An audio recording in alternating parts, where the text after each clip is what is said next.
حامدا ومصليا ومسلما أما بعد أعوذ بالله من الشيطان الرجيم بسم الله الرحمن الرحيم إن الله يحب الذين يقاتلون في سبيله صفا كأنهم بنيان مرصوص صدق الله مولانا العظيم Bangladesh Khelafat Majlis Jatrabari zone আয়োজিত আগামী 28 August আমাদের আমির মজলিসের আগমন উপলক্ষে এবং সেই প্রোগ্রাম সফল করার লক্ষ্যে আজকে যে প্রস্তুতিমূলক বৈঠক অনুষ্ঠিত হচ্ছে, অনুষ্ঠানের সম্মানিত সভাপতি, পরিচালক এবং আমার আজকের সকল ভাই ও বন্ধুগণ,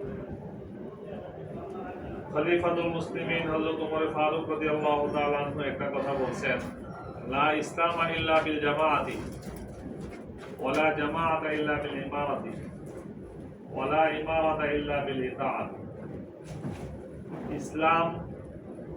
ইসলামের সার্বিক বিধিবিধান সহ প্রতিষ্ঠিত হতে পারে না সঙ্গবদ্ধতা ছাড়া। ইসলাম তো অনেক বিধিবিধান মিলে ইসলাম, ইমানিয়াত, এতেকাদিয়াত, মুআমালাত, মুআশারাত, ইবাদত, এই সব কিছু মিলে ইসলাম। আমরা যে হিদায়া পড়ি, এই হিদায়া কিতাবটা 4 খণ্ডে বিভক্ত। প্রথম খণ্ড হচ্ছে ইবাদতের, নামাজ, রোজা, হজ, যাকাত। আর দ্বিতীয় খণ্ড শুরু হয়েছে কিতাবুন নিকাহ দিয়ে, এটা কিন্তু মুআমালাতের মধ্যে চলে গেছে। তৃতীয় খণ্ড শুরু হয়েছে কিতাবুল বুয়ু দিয়ে, এবং সেখানে আরো অনেক কিতাবে আদাবুল কাজী সহ অনেক কিছু। এগুলো কিন্তু আমাদের মুআমালাত, মুআশারাতের অংশ। নিকাহটা মুআশারাতের অংশ এবং কিতাবুল বুয়ু মুআমালাতের অংশ। এরপরে গিয়ে কিতাবুল সুফা। আচ্ছা, সুফার বিধান থেকে বাংলাদেশে বাস্তবায়িত আছে বলেন? নিকাহের বিধান থেকে বাংলাদেশে বাস্তবায়িত অবস্থায় আছে। অর্থাৎ হিদায়া সালেসকে যদি পূর্ণাঙ্গ দ্বীনের ব্যাখ্যা ধরেন, তাহলে আমরা এই দ্বীনের মাসলা মাসাইলের ক্ষেত্রে হিদায়া সালেস কিন্তু ব্যাখ্যা করে ফাতুল কাদির হয়েছে। হিদায়া সালেসকে ব্যাখ্যা করেই তো অন্য কিতাবগুলো হয়েছে। এর মানে হচ্ছে ফিকহের শুধু কিতাবুস সালাত আর কিতাবুস সাওম আর কিতাবুল হজ, এগুলো আমরা ব্যক্তিগত পর্যায়ে করতে পারি। এরপরে যেটা আছে কিতাবুল যাকাত, এটা কিন্তু বাস্তবায়ন নাই। আছে নাকি বর্তমান বিশ্বে? বর্তমান বাংলাদেশে, বর্তমান বিশ্বে নাই। কারণ যাকাত তো আমরা যেভাবে, আমি মাদ্রাসার মুহতামিম, আমার ছাত্র বিরোধী কথা বলে তো আমাদের অসুবিধা, আমি যাকাত কালেকশন করলাম মাদ্রাসা। এই নিয়মে কালেকশনের কথা তো ইসলামে নাই। ইসলামে তো আবু বকর সিদ্দিক রাদিয়াল্লাহু তাআলা আনহু যখন খেলাফতের মধ্যে বসছেন, দায়িত্বে বসছেন, তখন একটা গোত্র বলছে আমরা যাকাত নবী সাল্লাল্লাহু আলাইহি ওয়াসাল্লামের যা ছিল তাই দিই, অসুবিধা নেই, কিন্তু আমরা বাইতুল মালে দিব না, খলিফাতুল মুসলিমের হাতে দিব না, আমরা আমাদের এলাকার লোকজনকে দিয়ে সমাধান করব। তখন আবু বকর সিদ্দিক রাদিয়াল্লাহু তাআলা বলছেন, দিন ওয়ানা হাই, দিন মিটে যাবে আর আমি জীবিত থাকবো।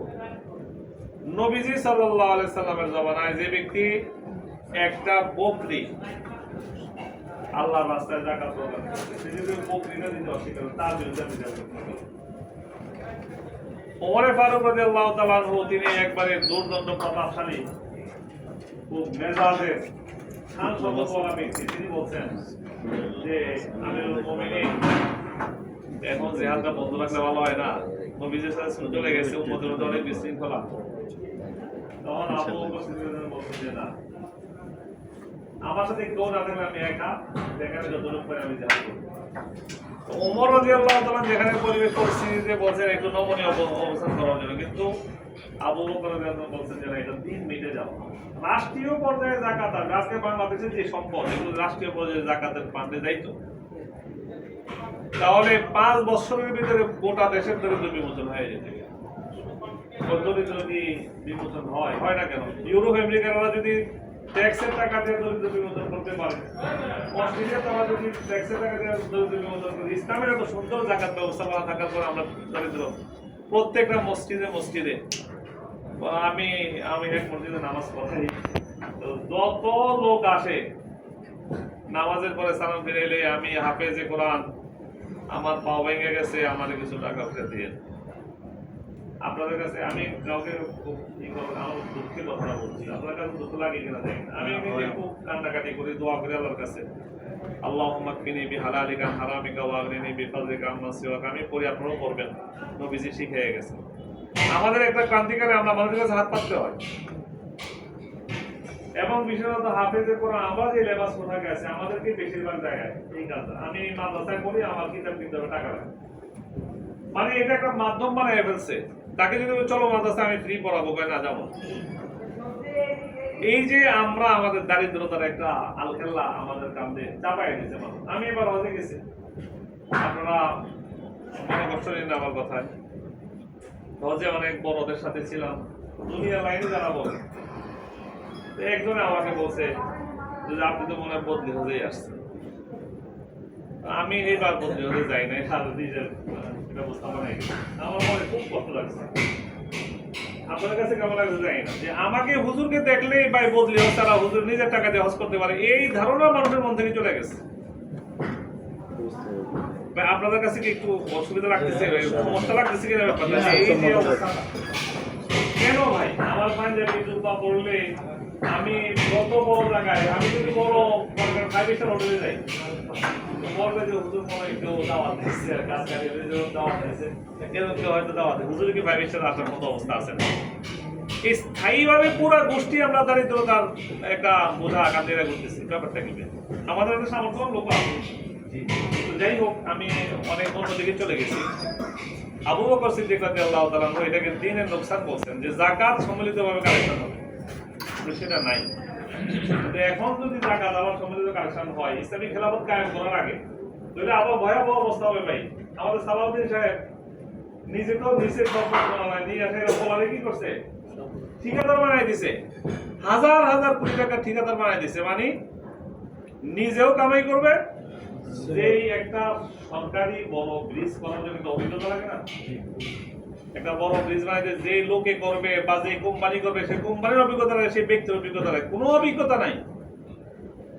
রাজনৈতিক ক্ষমতা আছে, আমি আমার ছেলেরে দিয়ে দিলাম যে 50,000 কোটি টাকা টেন্ডার দিয়ে দিলাম। 50,000 কোটি টাকা টেন্ডারে কত কোটি টাকা মালিক হবে তারা? তারা আগামী 3 বছর 4 বছর ধরে রেখে যদি চলে যায়, তাদের কোনো অসুবিধা আছে না বলে, এখানে টাকা মশাল করে ঘুমাবে। এখন জাকাতের ফান্ড যদি হয়, জাকাতের টাকা গরিবের কাছে যাওয়া লাগবে না ভাই, এর আগে শেষ হয়ে যাবে। মাওলানা মামুনুল হক সাহেব বর্তমান সময়ের মধ্যে, আমি গত কয়েকদিন আগে এখানে বলছি, সারা ওয়ার্ল্ডের মধ্যে এমন রাজনৈতিক নেতা আপনি পাবেন বর্তমান সময়, বিশ্বাস করেন আর না করেন, একজন একইভাবে ভাবতেছে। আপনারা আমি একটু বিশ্লেষণ করে, সামান্য বিশ্লেষণ করি। সিরিয়ায় কয়দিন আগে আহমদ আর সারা রাষ্ট্র ক্ষমতায় গেছেন, যাওয়ার পরে সিরিয়ার তারা কি করছে বলেন? তিনি তো দাঁড়িয়েওয়ালা, এবং তিনি বাশার আসাদকে সরাইছেন, সবার মনোবল তাদের ছিল, তার আগে কিন্তু ইসরায়েলের সাথে এবং আমেরিকার সাথে চুক্তিতে আবদ্ধ হয়েছে, বাধ্য হয়েছেন, চুক্তিতে আবদ্ধ হয়েছে। আমরা মনে করি না তারা স্বার্থে চলে গেছে, কোনোভাবে বাধ্য হয়েছে। বর্তমান বিশ্বে এই ধরনের পাকিস্তানের যে মাওলানা ফজলুর রহমান সাহেব যেই ধারায় রাজনীতি করতেছেন, মাওলানা মামুনুল হক সাহেব সেই ধারা, বাংলাদেশের জমিয়ত অনুযায়ী করতেছে, মানে পাকিস্তানের উল্টা। আর পাকিস্তানের জমিয়তের অনুসরণ করতে খেলাফত মজলিস, পাকিস্তানের মুত্তাহাদা মজলিস আমল হয়েছে, মুত্তাহাদা মজলিস আমল একটা জামায়াত ইসলামী সহ সকল ইসলামী দলের তারা 30টা আসন গেছে আগে নির্বাচনে। গতকালও বৈঠক হয়েছে। আমি বললাম আমাদের বাংলাদেশে যারা আমাদের বদনাম করে, ভাই পাকিস্তানের জমিয়ত জামাতের সাথে ঐক্যবদ্ধ হইয়া মুত্তাহিদা মজলিস আমল করছে এবং তারা এরকম ক্ষমতায় গেছে। তবে পাকিস্তানের প্রেক্ষাপট আর বাংলাদেশের প্রেক্ষাপট মিল নেই, যখন বেজারে পড়ে আছে তখন প্রেক্ষাপট মিল নেই। মাওলানা মামুনুল হক সাহেবের এই যে ভাই নাইম সাহেব বলছেন যে এই দুঃখলায় কি বক্তব্য দিচ্ছে, ওনারা কি পোস্ট করছে, হ্যাঁ কওমি মাদ্রাসা কি রাজনৈতিক লিডার তৈরির কারখানা, এটা পোস্ট করছে। তো দেখলাম যে এরকম মনে হয় পথে লিখছে, ওখান থেকে দেখলাম না কয় না না, রাজনৈতিক লিডার তৈরির কারখানা না, শুধু কালেকশন করার তৈরির কারখানা, ভিক্ষাবৃত্তির তৈরির কারখানা, ভিন্ন ধারার লোকের ফুল দেওয়ার কারখানা, ভিন্ন ধারার লোকে ফুল। এই যে প্রতিবাদ বন্দি আবার ঠিকই চাটামি করছে, এই কমে মাদ্রাসা দিলে এগুলো কারখানা ভাই। আমরা বর্তমান সময়ে ইসলামকে যদি পাইতে চাই, মাওলানা মামুন সাহেবের হাত থেকে উনি যে দলে ভোটে বিভিন্নভাবে আছেন, আমরা কি একেবারেই পরিবেশ সব উঠে গেলেও জামায়াত ইসলামের লোকগুলো নামাজ পড়ে, বিএনপির লোক কয়জন নামাজ পড়বে? তাদের আকীদাকে প্রমাণ করার জন্য বলছি না। আমরা দেওবন্দের একেবারে আমার বাবা দেওবন্দি, আমার দাদা দেওবন্দি, আমরা দেওবন্দি, আমরা একটু যখন ঐক্যবদ্ধ হই, পাকিস্তানে তো ঐক্যবদ্ধ হয়েছি, এখানে ঐক্যবদ্ধ হয়ে আমরা সব জামাত পন্থী হয়ে গেলাম। নিজেরা নিজেদেরকে আমি ওনাদের জমাতে দিতে পারছি, উনি ওনাদের আমার আপনারা কয়েকজন জমাতে পারেন, মানে আমাদের সংবিধান লোক জমিয়তুল বাবা আপনারা হচ্ছে ভারতের দালাল, আর এরা করে আপনাদের জমাতের দালাল। বাংলাদেশের লোক কোনো ওলার একবার নাই, বাংলাদেশে এমন এক প্রেক্ষাপট তৈরি হয়েছে। যাই হোক, কথা আমি অন্যদিকে চলে গেছি। আমি মূলত বলতে চাচ্ছি, ইসলাম প্রতিষ্ঠিত করতে হইলে সংঘবদ্ধতা লাগে। ওমর রাদিয়াল্লাহু তাআলা বলেছেন, আর সংঘবদ্ধতা তৈরি হবে না আমির ছাড়া। আমি আজকে যে এখানে আমরা আসছি, কোনো একজন আহ্বানে আসছে কিনা বলেন? তিনি আমাদের এই যে নাইন একটা কথা বলছেন, খেয়াল করছেন আপনারা, যে ওনার কাছে আবার এক নেতা বলছে আমরা হাজির হব। তিনি বলছেন যে আমাদের যে আজকের আহ্বায়ক, তো উনি বলেন আমরা যাদেরকে আনতে বলছে তাদেরকে, যদি এখন এই মুহূর্তে আনিস ভাই প্ল্যান করছে আমাদের 40 জনের জন্য, এখানে 100 জন বেড়ে গেলে আমাদের প্রোগ্রামটাকে সুন্দরভাবে সম্পন্ন করা সম্ভব হইতো। যে কোনো একটা আমি না মানলে একটা জিনিস সুন্দরভাবে সাকসেস। আমি আজকে আমার মাদ্রাসায় একটা প্রোগ্রাম ছিল, বড় ধরনের প্রোগ্রাম শেষ হওয়ার পর সাথে বলছে আসেন কিনা, আমি মেসেজ দিয়েছি, বলছে আপনারা আসি, আপনারা আসেন। এই যে মানা, যে কোনো একজনকে যে কোনো জায়গায়, আপনি ফ্যামিলিতেও কিন্তু আমরা একটা সংগঠন, ফ্যামিলি একটা সংগঠন, স্বামী স্ত্রী আমরা একটা সংগঠন, সেখানে স্বামীকে পুরা ফ্যামিলি মানলে সেই ফ্যামিলি সুন্দর।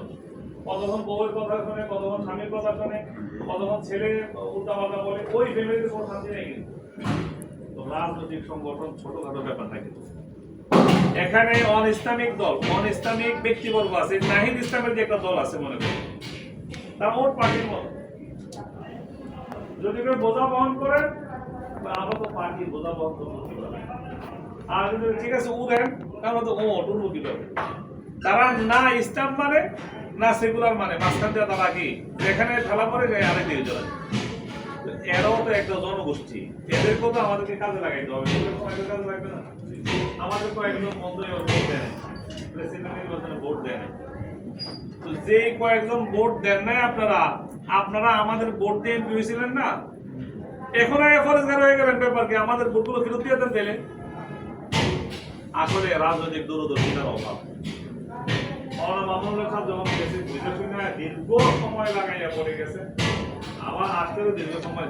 আজকে বিএনপির সকল পন্থী আমাদের যে যারা চালাচালি করেন, তারাও কিন্তু কয় না মামুনুল সাহেব খুব ভালো মানুষ, কিন্তু জমাতের লোকে কি লেগে এরা আসলে ওই হুজুরের কথা না, কিন্তু এটা বিএনপির কথা, ওই হুজুরের মুখ দিয়ে বাইরে। যদি মামুনুল সাহেবকে জামাত থেকে আলাদা করা যায়, জামাত থেকে আলাদা করা যায়, বিএনপি সবগুলো উপজেলা নির্বাচনে, ওয়ার্ড নির্বাচনে সব জায়গায় কি হয়ে যাবে, বিজয় লাভ করতে পারবে। এই যে ঐক্যটা, এই দুটো ঐক্য যেন টিকে না থাকে, বিভিন্ন কৌশলে মামুনুল সাহেবকে আলাদা করার চেষ্টা করছে। বাংলাদেশের রাজনীতি না, সারা ওয়ার্ল্ডের রাজনীতিতে যৌথ রাজনীতি সম্ভব না। ভারতে যে মোদী এতদিন ক্ষমতা চালাচ্ছে, যৌথ না এখন গভর্নমেন্ট চালাচ্ছে, যৌথ। বিএনপি যে ক্ষমতা গেছে, যৌথ না এখন। তাহলে আমাদেরকে কেন একত্র কথা বলছেন ভাই? যদি যৌথ করতে চাই, বিএনপির চেয়ে কি জমা ভালো? বিএনপি কোন দিক থেকে ভালো? এই যে হেফাজতের হুজুরের ইচ্ছা বলেন কি করা, হেফাজতের আমিরের সাথে দেখা করে আসছে 2 দিন আগে প্রধানমন্ত্রী, আর 2 দিন পরে আইসা হেফাজতের মহাসচিবের মাদ্রাসার ভিতরে ঢুইকা শিশু মাসুম বাচ্চাদেরকে মানে হত্যা করার জন্য আক্রমণ করছে, রক্তাক্ত করে ফেলছে। পরে 3 জন পুলিশকে সাসপেন্ড করছে। এই বাচ্চাদের হাত পা ভাঙছে, এই সাসপেন্ডের সমাধান হয়ে গেল? ওই যে আমাদেরকে খুশি করে দিচ্ছে। হ্যাঁ দেখছেন, বাচ্চাদের উপর আঘাত করে, পুরো আমাদের জাতির উপর আঘাত করে। ইবাদতের মহান কিছু আমার মাদ্রাসা ভাই কি অবস্থিত বলেন দেখি, আপনারা যারা একটা আক্রমণ হইলে আমাদের কি অবস্থা, আমাদের বিপি বাচ্চার কি হবে, আমাদের আয় উন্নতি কি হবে বলেন। সেখানে মহাসচিব মাদ্রাসা আক্রমণ করছে, আমাদের মাদ্রাসা কি তাদের কাছে কিছুই না। এই জন্য ভাই এই মুহূর্তে ঐক্যবদ্ধ থাকা ছাড়া, এই যে হুজুর যে কথা বলছে, আমার সাথে চরমনায়ের সাথে বিরোধ থাকার কথা না। হাটহাজারিওয়ালা, ফরিদাবাদওয়ালা, যাত্রাবাড়িওয়ালা, আপনারা তো মহাদেশ তৈরি করছেন, ফকিহ তৈরি করছেন, ইমাম তৈরি করছেন, জাতীয় নেতৃত্ব দেওয়ার মতো। গতকালে দেখলাম রাশেদ যে বেশি মেজামি করে বেশি কথা বলে, ইয়া পিনাকি একটা ভিডিও দিছে, এবং সামনে মিছিল করতেছে, পুলিশ যখন আসতেছে এই যে যারা আছে, মাওলানা মামুনুল হক সাহেব কিন্তু পিছু হটার লোক না। আমরা যখন 2000 সালে আন্দোলন করছি তখনকার সময় 2098-99-2000 সময় এই যে বাইরে থেকে যে রোড থেকে দিয়ে চলে আসতাম বেবিটিক্সে দিয়ে আসি। তো যাই হোক, তখন দেখছি পল্টন ময়দানে সেগুলোতে সাহেবের উপর আক্রমণ করছে, সবাই তো সব দিকে গেছে। এই যে মাহবুব ভাই হুজুর করে দৈরা গাড়ি পর্যন্ত গেছে, পুরা টাইম মানে মঞ্চ থেকে নিয়ে গাড়ি পর্যন্ত এই মাহবুব ভাইয়ের পিঠের উপরে কি পুলিশের যে একাধিক পুলিশের প্রচন্ড পিটুনি, কিভাবে কিন্তু সংগঠন হয়ে আসছে। শাইখুল হাদিস রহমতুল্লাহ আন্দোলন সংগ্রাম করার কারণে রাহমানিয়া থেকে বাদ গেছে। এখন কই যে মামুনুল সাহেব অনেক ক্ষমতায় যাইয়া মাদ্রাসা দখল করছে। মাদ্রাসা রাহমানিয়া কি শাইখুল হাদিস সাহেবের বাইরে কাউকে চিনে? রাহমানিয়া আমাদের শাইখুল হাদিস সাহেব আমরা চিনি না, কিন্তু বহু কানুন শিখাচ্ছে, কানুনে সবকিছু চলে না, বাস্তবতা অনেক কিছু হয়। সেখানে তো বহুত কানুনেই দেখাইছে, কিন্তু পারে নাই। যাই হোক, আমি কথা দীর্ঘ করে ফেলেছি। আমি এই হাদিসটা আবার বলছি আপনাদেরকে, লা ইসলামা ইল্লা বিল জামাআতি, ইসলাম জামাত ছাড়া হবে না, সংঘবদ্ধতা ছাড়া ইসলামের পূর্ণাঙ্গ রূপ আমরা পাবো না। ওয়ালা জামাআতা ইল্লা বিল ইমারাতি, জামাত কোথাও প্রতিষ্ঠিত হবে না আমির ছাড়া।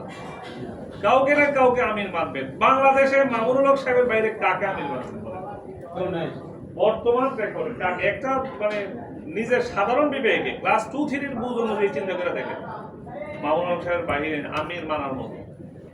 আলহামদুলিল্লাহ অন্য দল ক্ষমতা আছে, তবুও আপনারা বিপদে পড়েন যদি মামুনুল হক সাহেবের কথা বলে কোনো থানায় একটা কল আসে, কিছু না কিছু নলেজ জন্য বলবে, বলবে কি বলবে না বলেন? অবশ্যই ক্ষমতা অন্য না, তারপরে বলে মামুনুল হক সাহেবের লোক। এতটুকু আছে। তো ওয়ালা জামাআতা ইল্লা বিল ইমারাতি ওয়ালা ইমারাতা ইল্লা বিল ইতাআত, আমির নিযুক্ত হতে পারে না, ইমারত প্রতিষ্ঠিত হতে পারে না আনুগত্য ছাড়া। আমি সকলকে আহ্বান করব আগামী 28 তারিখের প্রোগ্রামে নিজেরা অংশগ্রহণ। আমাকে ভাই বলছেন যে যারা আসছেন আমরা সবাই এক একটা আন্দোলনের ট্রেনিং সেন্টারের বিভিন্ন সেন্টারের দায়িত্বশীল প্রতিষ্ঠাতা পরিচালক, আপনারা চাইলে আপনাদের সকলকে নিয়ে অংশগ্রহণ করতে পারেন। আমি আমার মাদ্রাসা থেকে বিসির মিটিং এর দায়িত্ব আপনাদের জানাই রাখি, যে পরিবেশ পরিস্থিতি আরো বেশি যত্ন নিতে হবে, যে কখনো গেলে আমরা সেটা বলে দেই যে মাদ্রাসা যদি ওদের নজরে থাকে, 3জন করে যাবে না, 4জন করে যাবে। আবার বাসা ফেরার সময় 3-4জন করে মাদ্রাসা হবে, যেমন তাৎক্ষণিক কোনো ধরনের অসুবিধার মধ্যে আমাদের লোকজন আমাদের প্রতিষ্ঠানগুলো আক্রান্ত না হয়, সেদিকে খেয়াল রাখবো। এটা জাস্ট সতর্কতা। এটা যদি ইজি হয় তো ইজি, আলহামদুলিল্লাহ। আপনারা সকলকে নিয়ে আসবেন এবং সাথে আমাদের আনিস ভাই যে মেহনত করতেছে, আসলে আমি কেন্দ্রীয় দায়িত্বশীল ঠিক আছে, আবার ওনারা আমরা একসাথে পড়াশোনা করছি, সব মিলিয়ে অনেক দায়িত্ব পালন করতেছে। আপনারা যদি সবাই ওনার হাতকে একটু শক্তিশালী করেন ভালো হবে ভাই, একবারে মঞ্চের সামনে পিছনে আমরা আনিস ভাইয়ের সাথে আছি, আল্লাহ আমার কবুল করুন।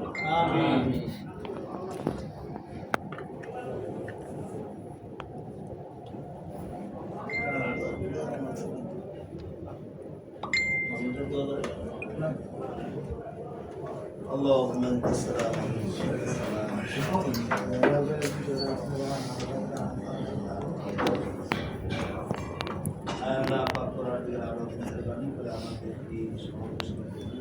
আমিন। আল্লাহ দিনের জিম্মাদারি নিয়ে কাজ করতে আল্লাহ মেহেরবানি করে রব্বুল আলামিন আমাদের কাজ করতে